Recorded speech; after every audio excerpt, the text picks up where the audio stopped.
बिस्मिल्लाहिर्रहमानिर्रहीम। अस्सलाम वालेकुम नाज़रीन, आप यूट्यूब चैनल देख रहे हैं। मैं इमरान खान हूँ। बड़े बड़ों को चूना लगा दिया पाकिस्तान की मिलिट्री एस्टेब्लिशमेंट ने, और इस दफ़ा ऐसा लगता है कि ट्रंप को चूना लग गया है। डोनाल्ड ट्रंप जो है वो उसने इंडिया पे टैरिफ लगाया 25% का। और पाकिस्तान के बारे में डोनाल्ड ट्रंप ने कहा जी पाकिस्तान में तेल के बहुत बड़े बड़े ज़खायर हैं और यहाँ से हमने तेल निकालना है, और हम कंपनी फाइनल कर रहे हैं कि कौन सी कंपनी पाकिस्तान में जाके तेल निकालेगी, और हो सकता है कि मुस्तकबिल में इंडिया पाकिस्तान से तेल ख़रीद रहा होगा। अच्छा, इंडिया में तो लगा दिया 25% टैरिफ, और मोदी जो है उसकी ऐसी तैसी फेर के रख दी उनकी अपोजिशन ने तैयारे गिरने पे। डोनाल्ड ट्रंप के बार बार ये कहने पे कि आपके तैयारे गिर गए, डोनाल्ड ट्रंप के बार बार इंडिया को जलील करने पे और ये कहने पे कि मैंने जंगबंदी करवाई है, और ये अमेरिका का ये बताने पे कि इंडिया गया था जंगबंदी करवाने के लिए अमेरिका के पास मिन्नतें करने के लिए। तो इंडियन अपोजिशन ने धोके रख दिया मोदी को।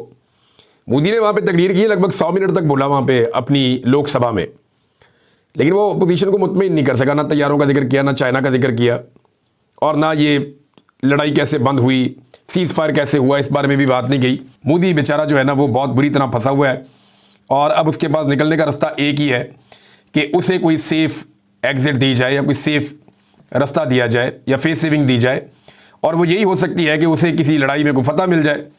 लिहाजा पाकिस्तान ने तो अभी धो दिया पकड़ के, ख़ासतौर पर पाकिस्तान एयरफोर्स ने। लेकिन मैं एक चीज़ सोच रहा था, मैं वॉक कर रहा था, उस वक्त मेरे दिमाग में आ रही थी कि अभी जो सबसे आखिर में जो मुल्क जंग जीता है वो अज़रबैजान है, जिसने बाकायदा एक मुल्क का बहुत बड़ा हिस्सा फतह करके उसको अपने मुल्क के अंदर शामिल किया है। लेकिन वहाँ पे कोई भी जर्नैल जो है वो फील्ड मार्शल नहीं बना, हालांकि वो बहुत बड़ी ज़मीन उन्होंने फतह की है। ईरान ने इसराइल की मिथ तोड़ के रख दी है, लेकिन फील्ड मार्शल कोई नहीं बना। इसराइल ने ईरान के एटमी असासों पर अटैक किया और बहुत नुकसान पहुँचाया, वहाँ पे भी फील्ड मार्शल कोई नहीं बना। कंबोडिया और थाईलैंड की लड़ाई हुई है, वहाँ पे भी फील्ड मार्शल कोई नहीं बना। रशिया और यूक्रेन की लड़ाई चल रही है गुज़िश्ता 3 साल से, वहाँ पे भी कोई फील्ड मार्शल नहीं बना। अमेरिका ने दुनिया के अंदर जंगें कर करके तबाही फेर दी है, उधर भी फील्ड मार्शल नहीं बना। लेकिन पाकिस्तान में आसिम मुनीर साहब बगैर 1 इंच ज़मीन फतह किए फील्ड मार्शल बन गए। देखिए ना, कश्मीर फतह होना भी बाकी है, या फ़लस्तीन को आज़ादी दिलाना, ये 2 चीज़ें हमें पाकिस्तान की हमेशा फ़ौज बताती रही है कि पाकिस्तानी वो फ़ौज है जो जाएगी और जाकर जेरूसलम को आज़ाद करवाएगी, ये हमें हमेशा बताया गया। दूसरा ये कहा गया कि श्रीनगर में जाएगी और जाके कश्मीर को आज़ाद करवाएगी और हिंदुस्तान के हुक्मरानों को जंजीरें डाल के ये पाकिस्तान में लेकर आएंगे, ये हमेशा पाकिस्तान की फ़ौज कहती थी। इनमें से कोई भी काम नहीं हुआ और आसिम मुनीर साहब फील्ड मार्शल बन गए। हालांकि चाइना की मदद से पाकिस्तान ने इंडिया के तैयारे गिराए थे, और ये पाकिस्तान एयरफोर्स का एक कारनामा है। लेकिन आर्मी चीफ इसमें फील्ड मार्शल बन गए। हालांकि कुछ हमारे टाउट ऐसे दोस्त हैं जो कह रहे थे कुछ 400 के करीब चौकियाँ मकबूजा कश्मीर में ये दावे कर रहे थे कि फतह कर ली हैं, और पाकिस्तानी फ़ौज बहुत अंदर तक कई किलोमीटर तक मकबूजा कश्मीर के इलाके फतह कर चुकी है। एक भी चौकी का विजिट अभी तक नहीं करवाया गया, 1 इंच ज़मीन भी पाकिस्तान ने हासिल नहीं की, लेकिन फील्ड मार्शल बन गए। बहरहाल चले, अच्छी बात है, एक ओहदा मिल गया, और ओहदा मुबारक। कौम ने यह भी देखना था, कौम ने यह भी देख लिया। लेकिन सवाल यह पैदा होता है कि पाकिस्तान में तेल कहाँ से निकल आया। यानी पाकिस्तानियों को तो चूना लगता रहा 78 साल से, दुनिया को भी लगता रहा, अमेरिकन कई दफ़ा बेवकूफ़ बने। हाँ, ये ज़रूर है कि पाकिस्तान में मिनरल हैं जो बहुत कीमती हैं, शायद बहुत सारी चीज़ें तेल से भी ज़्यादा कीमती हैं। बहुत सारे पत्थर हैं, बहुत सारी धातें हैं, बहुत सारे रेयर अर्थ मिनरल्स हैं, मार्बल है, बड़ा दुनिया का आला क्वालिटी का, टॉप क्वालिटी का मार्बल है, जो बाजोड़ जहाँ पर ऑपरेशन हो रहा है यहाँ पर तो मादनियात के भंडार है वज़ीरिस्तान में। तो ये तो हम मानते हैं कि ये है, लेकिन तेल पाकिस्तान में कहाँ निकला है इसके बारे में अभी मुझे हैरत है। और इतने बड़े ज़खायर हैं कि अमेरिकन कंपनियों को अब कहा जा रहा है, डोनाल्ड ट्रंप ये अनाउंस कर रहा है, लगता है कि पाकिस्तानी एस्टेब्लिशमेंट ने ट्रंप को भी चूना लगा दिया। यानी इस तेल के पीछे ये इराक गए थे, ईरान भी तेल बेचता है। पाकिस्तान में अगर तेल है तो अब तक निकल आना चाहिए था, लेकिन होगा, कोई ना कोई ज़खायर होंगे, लेकिन इतने बड़े ज़खायर के अमरीकी सदर अनाउंस कर रहा है, ये ऐसा लगता है कि किसी ने बेवकूफ़ बनाने की कोशिश की है। आज का दिन बड़ा इंपॉर्टेंट है नाज़रीन, एक बड़ा झटका आज पाकिस्तानी कौम को लगाने की कोशिश की जा सकती है। खबर यह है कि आज 31 जुलाई है, और कौमी असम्बली और सेनेट दोनों के जो अपोजिशन लीडर हैं उनको आज सज़ा हो सकती है दहशतगर्दी की अदालत से, फैसलाबाद से। और ये अकेले नहीं है, इसके अंदर कोई 8 MNAs हैं। उमर अयूब साहब बतौर अपोजिशन लीडर हैं, 8 MNAs हैं, उनके साथ कुछ 6-7 MPAs हैं। फिर इसमें एक सेनेटर हैं जो सेनेट में अपोजिशन लीडर हैं, शिबली फराज साहब, उनका भी नाम है। फवाद चौधरी साहब भी इन्हीं केसेस के अंदर है, 3 मुकदमात हैं। कमल शोजब भी इन्हीं मुकदमात के अंदर है। तो ये 9 मई के मुकदमात हैं, इनमें कुछ 250 से ज़्यादा लोगों को आज के दिन में फैसला सुनाने जा रही है दहशतगर्दी की अदालत। और ये जनाब फैसला होगा कहाँ पे, ये फैसला बाद में होगा। अच्छा, इसी के हवाले से एक खबर और है कि शिबली फराज ने भी लेटर लिखा और उमर अयूब ने भी लेटर लिखा। इन दोनों ने लेटर लिखा chief justice of Pakistan Yahya Afridi को कि जनाब हमारे साथ ज्यादती हो रही है, ये किस तरह के मुकदमा चल रहे हैं, ना कोई सबूत ना कोई गवाही, झूठ चुताली, और बात कोई सुनता ही नहीं है जज। आधी आधी रात को ट्रायल चल रहा है, ऐसा लगता है कि बहुत जल्दी है सिस्टम को हमें जो है वो सजा देने की और उसके बाद नाअहल करके हमारी सीटों पर इलेक्शन करवाने की। तो इन्होंने बताया कि ये ज्यादती हो रही है, ट्रायल नहीं हो रहा। तो इस पर चीफ जस्टिस याया अफरीदी ने उमर अयूब खान से रब्ता किया और 9 मई मुकदमात पर तहफ़्फ़ुज़ात से मुताल्लिक ख़त का नोटिस लिया और उमर अयूब साहब से अब ये जो है मुलाकात करेंगे पेशावर में, क्योंकि कुछ लोग ये कह रहे हैं कि उमर अयूब साहब इस्लामाबाद में मुलाकात से उन्होंने गुरेज किया, वो वहाँ नहीं करना चाह रहे, लिहाजा पेशावर में एक मुलाकात होगी उमर अयूब साहब की चीफ जस्टिस ऑफ पाकिस्तान से। तो क्या चीफ जस्टिस इंसाफ दे पाएंगे? तो मेरा सिंपल जवाब यह है कि टाइम को दुरवा सकते, इंसाफ नहीं दे सकते, क्योंकि जिस तरह वो आए हैं उनका आना ही एक बहुत बड़ी नाइंसाफ़ी है कि जस्टिस मंसूर अली शाह साहब की जगह आके वो बैठ गए, फिर उनके पास इख्तियारात भी कोई नहीं है। अब एक और जो इंपॉर्टेंट चीज़ मैं आपके सामने रखता हूँ, तो ये फैसले पीटीआई के खिलाफ हो जाएंगे और हुकूमत क्या कर रही है, एक्चुअली एस्टेब्लिशमेंट है जो कर रही है, ये पाकिस्तानियों को मायूस करना चाहते हैं। लेकिन इमरान खान ने पाकिस्तान की एस्टेब्लिशमेंट के साथ एक टेस्ट मैच शुरू कर दिया है। पहले शायद इमरान खान को जल्दी होती थी या उनकी पार्टी को जल्दी होती थी कि इमरान खान को फौरी तौर पे बाहर निकाला जाए, ये वाला मामला किया जाए, यहाँ पे अपील की जाए, ये वाला मुकदमा लड़ा जाए, फलां एहतजाज को तेज़ किया जाए। लेकिन इमरान खान साहब को अब जल्दी कोई नहीं है। ऐसा लगता है कि इमरान खान साहब ने अपने आप को बड़ी अच्छी तरह एडजस्ट कर लिया और कन्विंस कर लिया है कि मैं अब इस निज़ाम के साथ एक लंबी लड़ाई लड़ूंगा, और एक टेस्ट मैच इमरान खान और मौजूदा पाकिस्तानी मिलिट्री एस्टेब्लिशमेंट के दरमियान शुरू हो गया। अब ये जो टेस्ट मैच है, इसमें अभी तो 2 महीने का एक प्लान आया कि एहतजाज अभी शुरू होगा, 5 अगस्त को पीक पे जाएगा, उसके बाद फिर क्या क्या होगा, किस किस मरहले से गुजरेगा, ये पूरा एक कंप्रीहेंसिव प्लान है पाकिस्तान तहरीक इंसाफ के पास। इनके लोग गिरफ्तार भी होंगे, लोग निकला करेंगे, एहतजाज किया करेंगे, ये निज़ाम नहीं चलेगा इस तरह। देखिए होता क्या है कि हुकूमत की कोशिश है किसी तरह निज़ाम चले। एक साहब गिरफ्तार होकर आए, वो इंटरव्यू दे रहे थे, यानी गिरफ्तार क्या हो गया, लापता होकर ही आए, और वो बात कर रहे थे शाकिर अवान साहब के साथ। तो उन्होंने कहा जी देखिए, मुझे कहा गया कि अगर गलत लड़के लड़की की भी शादी हो जाए ना, तो फिर भी वो रिश्ता निभाना पड़ता है, चलाना पड़ता है, हम तो इनको हुकूमत दे चुके हैं, अब जो भी है टाइम तो गुजारना पड़ेगा। यानी इस तरह की बातें भी की जाती हैं। तो ये हुकूमत को अब धक्का लगा रही है एस्टेब्लिशमेंट, लेकिन ये इसका बोझ कब तक उठाएंगे, ये बहुत बड़ा प्रॉब्लम है। ऐसा लगता है कि दोनों एक दूसरे के खिलाफ होना शुरू हो गए, और इसका आगाज सहाफ़ियों की जानिब से हो गया है कि जो एस्टेब्लिशमेंट के सहाफ़ी हैं वो पीडीएम के ऊपर मलबा डालते हैं, और जो पीडीएम की जमातों के सहाफ़ी हैं वो एस्टेब्लिशमेंट में मलबा डालते हैं। ये सिलसिला अब शुरू हो चुका है, और इसमें एस्टेब्लिशमेंट ने अब बाजू में उड़ना शुरू करने हैं पीएमएल और पीपल्स पार्टी के भी बहाने से। तो ये चीज़ें आप आने वाले दिनों में देखेंगे। देखिए इमरान खान साहब ने टेस्ट मैच की बुनियाद रख दी है, क्योंकि उनके पास ये इंफॉर्मेशन है कि मौजूदा हुकूमत और एस्टेब्लिशमेंट के पास मईशत चलाने का कोई प्लान नहीं है। पाकिस्तान दुनिया का वो मुल्क बन गया है जहाँ से सबसे ज़्यादा लोग पाकिस्तान छोड़कर चले गए हैं। कोई मुल्क से जाने वाले लोग जो हैं, जिन्होंने अपने मुल्क को अलविदा किया, उनमें नंबर 1 पे पाकिस्तान है पूरी दुनिया में। आबादी में हम नंबर 1 नहीं है, बहुत नीचे है, लेकिन हम दुनिया में नंबर 1 है जो लोग मुल्क छोड़कर चले गए। और सर्वे करवा ले, हर आदमी मुल्क छोड़ना चाहता है, कोई पाकिस्तान में सरमायाकारी नहीं कर रहा। तो अदम एतमाद है एक बहुत बड़ा पाकिस्तान में, और मार्केट जो है मकामी वो तबाह हो चुकी है, मुकम्मल तबाही का शिकार है। और इस एस्टेब्लिशमेंट के पास किसी किस्म का कोई भी माशी प्लान नहीं है। हाँ, ये ज़रूर है कि जो एस्टेब्लिशमेंट में बैठे हुए कुछ लोग हैं वो दिहाड़ियाँ लगा रहे हैं। जैसा कि आपको याद होगा कि जावेद लतीफ़ साहब ने कहा था कि एजेंसियों के कुछ लोगों ने इलेक्शनों में दिहाड़ियाँ लगवाई और उन्होंने लोगों से पैसे ले लेकर सीटें बांटी है, और जिन्होंने पैसे नहीं दिए उनको सीटें नहीं दी गई।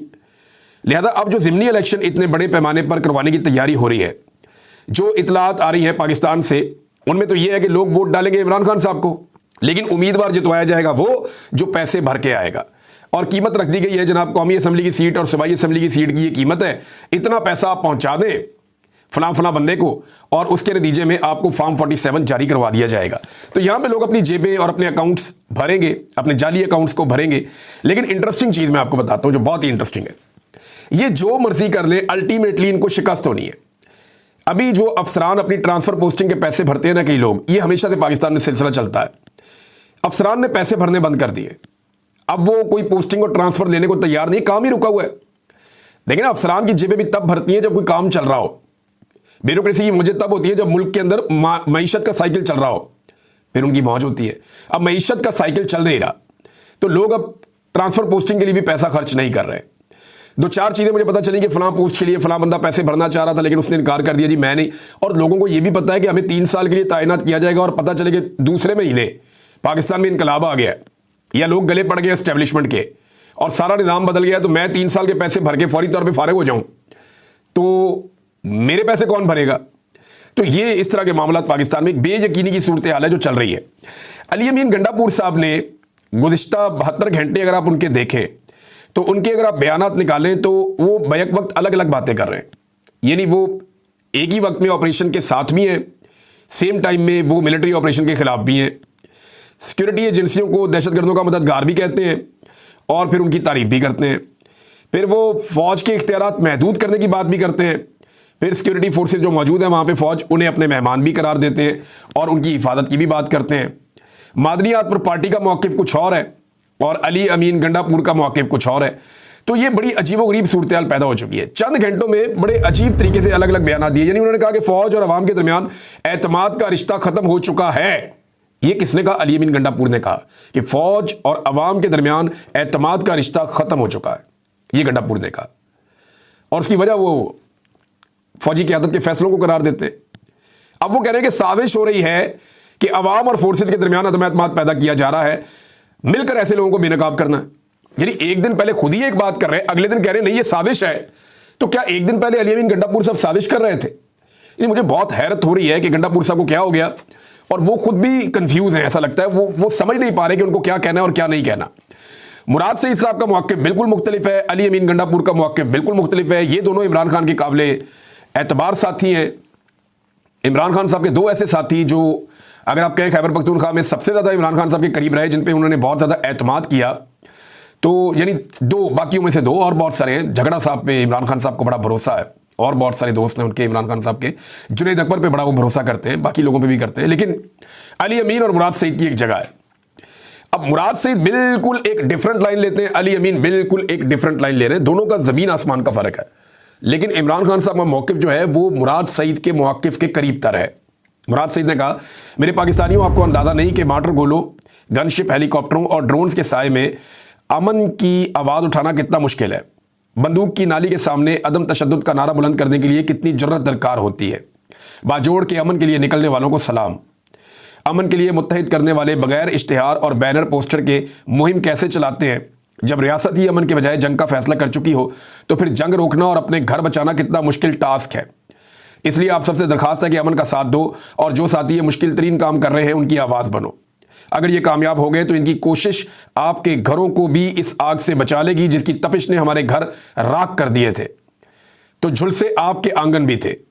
ये उन्होंने बताया कि जिरगों का क्या मामला है और इससे पहले कौन कौन से तरीक़ों से लड़ाइयाँ पाकिस्तान के ऊपर मुसल्लत की गई आवाम के ऊपर, और अब किस किस तरीके से जिरगों का उन्वान देकर क्या क्या हरकतें की जा रही हैं, और सेफ हाउसेज के अंदर किस तरह 5 अफराद ने मिलकर मीडिया को जिरगे के टिकट जारी करवा दिए कि जनाब जिरगा हो गया है। तो अमन तहरीक के ऊपर उन्होंने जोर दिया। फिर उन्होंने कहा कि लाखों लोगों की मौजूदगी में बीच चौक गूंज रहा है जो बयानिया है अवाम का कि ऑपरेशन नामंजूर, डालड़ी जंग नामंजूर, वसाइल पर कब्जा नामंजूर, नया तजर्बा नामंजूर। कौम नोट कर ले कि जो है कौम को अब ये कोशिश करनी पड़ेगी। मुश्किल तरीन हालात में हमने तहरीक चलाई है और अभी तहरीक चलानी है। साथ उन्होंने कहा कि इमरान खान का मौक़िफ़ वाज़ेह है कि उनके नाम पर आपको वोट मिला है, इसलिए वाज़ेह तौर पर बता दूं कि अमन पर कोई समझौता नहीं, कौम पर कोई समझौता नहीं। शानदाना गुलजार साहबा ने भी एक स्टेटमेंट दिया है। ये बड़ा सख्त उनका स्टेटमेंट है शानदाना गुलजार का, और उनका जो दावा है ना, ये बड़ा खौफनाक दावा है। उन्होंने कहा कि जनरल बाजवा ने स्वात सर्किट हाउस में डॉक्टर अमजद के पास अपने लोग भेजे और ये पैगाम दिया या ये कहा कि इमरान खान को पाकिस्तान में और खैबर पख्तूनख्वा से ख़त्म करने का एक ही तरीका है कि तालिबान को दोबारा से सूबे में वापस ले आओ 3 साल के लिए। ये शानदाना गुलजार ने इंकशाफ किया। देखिए, अब ये जो गंदे कपड़े हैं ना, ये खुद ही उस वक्त की मिलिट्री एस्टेब्लिशमेंट ने किए थे। इमरान खान साहब के दौर में जब इसके ऊपर मीटिंग हुई, जब ये फार्मूला बाजवा साहब ने दिया कि तालिबान को वापस लाकर बसाना चाहिए, मामलात को नॉर्मलाइज करना चाहिए, तो इमरान खान साहब की पार्टी के अंदर इसको हुकूमत ने इसके ऊपर मीटिंग की और फैसला ये हुआ कि ऐसा नहीं किया जाएगा, इसके ऊपर मज़ीद मुशावरत होगी और इसकी मुखालफत बड़े पैमाने पर उसके अंदर हुई। लिहाजा इस सिलसिले को रोक दिया गया। बाद में पाकिस्तान तहरीक इंसाफ की हुकूमत को रिजीम चेंज के जरिए तब्दील करके पीडीएम की जमातों को लाकर बैठा दिया गया। फिर इसके ऊपर दोबारा मीटिंग्स हुई। अब एक बड़ा ज़बरदस्त एक दावा किया पाकिस्तान तहरीक इंसाफ ने। वो ये कहते हैं कि आप लोग सारे ये कहते हैं कि इमरान खान ने दहशतगर्दों को लाने का फैसला किया था, तो उसने कहा ठीक है, आप मिनट्स निकाल दें उन मीटिंग्स के, जो मिनट्स इमरान खान के दौर में मीटिंग हुई थी उसके भी निकाल लें, आपके पास है ना, हुकूमत आपके पास है, और जो आपके दौर में मीटिंग हुई थी उसके मिनट्स भी निकाल लें, और दोनों को पढ़ के आप देख लेंगे किसने फैसला किया और किसके फैसले के बाद तालिबान पाकिस्तान आए या दहशतगर्द ग्रुप जो है वो पाकिस्तान वापस आए, इनको कौन लेकर आया।